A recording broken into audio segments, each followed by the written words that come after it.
Hello și bine ați venit pe canalul meu de YouTube. Eu sunt Andra și astăzi avem zi de unboxing. Nu știu cum sunteți voi, dar eu abia aștept.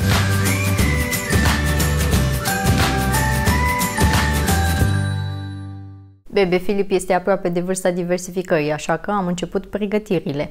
Nu o să vă mint, sunt tare speriată de perioada asta de început a diversificării, dar ăsta este cu totul alt subiect. Hai să revenim la treburile noastre. Astăzi facem unboxing pentru scaunul de masă pe care l-am ales pentru Filip. Înainte să ne apucăm de treabă, nu uitați să vă abonați la canalul meu de YouTube și să porniți notificările pentru următoarele mele clipuri. În principiu, mi-am dorit un scaun de masă care să îndeplinească mai multe cerințe. Să aibă roți ca să-l pot muta ușor dintr-o parte în alta, să aibă spătarul reglabil în mai multe poziții și să nu fie foarte colorat ca să se poată asorta ușor cu stilul casei noastre. Atunci când am început căutarea scaunului de masă, primul la care m-am gândit a fost scaunul Fresco de la Bloom. Îl văzusem într-un showroom, eram foarte încântată că se găsește pe foarte multe culori și aveam șanse să găsesc o culoare neutră care se potrivească casei noastre, așa că m-am pus pe căutat review-uri despre el. Și, surpriză, toate review-urile erau exact la fel. Foarte fain ca model, dar total nefuncțional, greu, imposibil de manevrat și așa mai departe. Așa că am renunțat la idee și am continuat căutarea. Următorul pe lista mea a fost scaunul Zaz de la Nuna.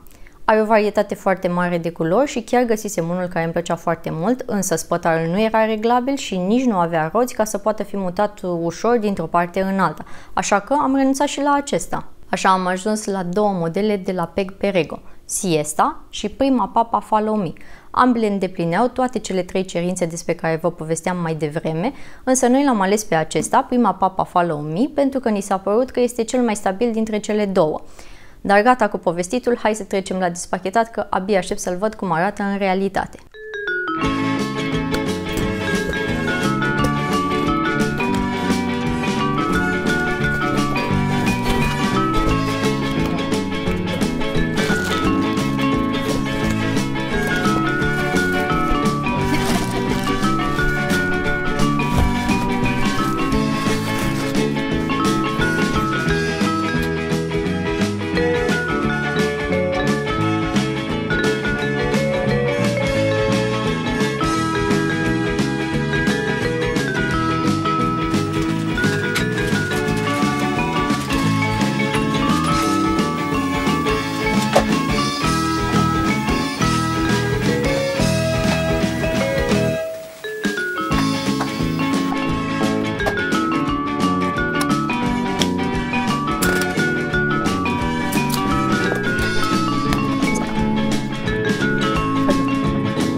Acesta este scaunul Peg Perego Prima Papa Follow Me.